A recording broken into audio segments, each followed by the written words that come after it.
कर्ण आणि कृष्ण यांचा एक सत्याचा क्षण. कुरुक्षेत्रावर युद्ध सुरू आहे.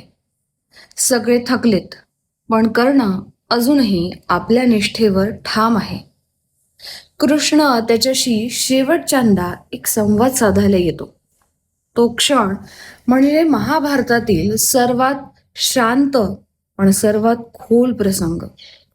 कृष्ण म्हणतो, कर्ण, तू का लढतोस त्या लोकांसाठी जे तुझ्या जन्माचाही अपमान करतात?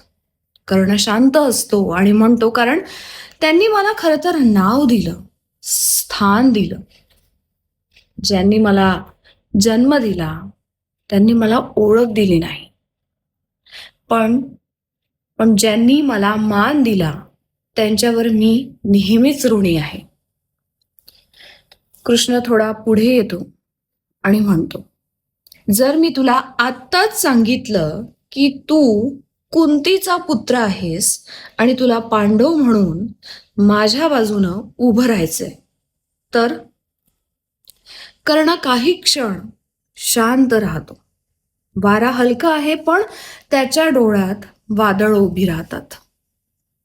तो म्हणतो, देवा देवा, तू मला आयुष्यभर सत्य सांगायला शिकवलंस, पण काही सत्य असं असतं जे उशिरा कळलं तर ते न्याय मोडतं.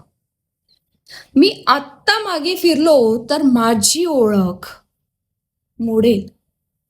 मी जे आहे ते माझ्या निवडीमुळे आहे. कृष्ण डोळ्यांनीच त्याचं जे आहे ते मान्य करतो. तो जाणतो हा योद्धा पराभूत होईल, पण त्याचं कर्तव्य पालन अमर होईल. त्या क्षणांचं सौंदर्य, हा प्रसंग म्हणजे फक्त धर्मयुद्ध नाही, तर कर्तव्य, निष्ठा आणि एक स्वाभिमानाचं मोठं प्रतीक आहे. कर्ण खरं तर पराभूत झाला, पण इतिहासात तो सर्वात महान झाला, कारण त्याने युद्ध जिंकायचा प्रयत्न केलाच नाही, तर स्वतःशी केलेला शब्द पाळला.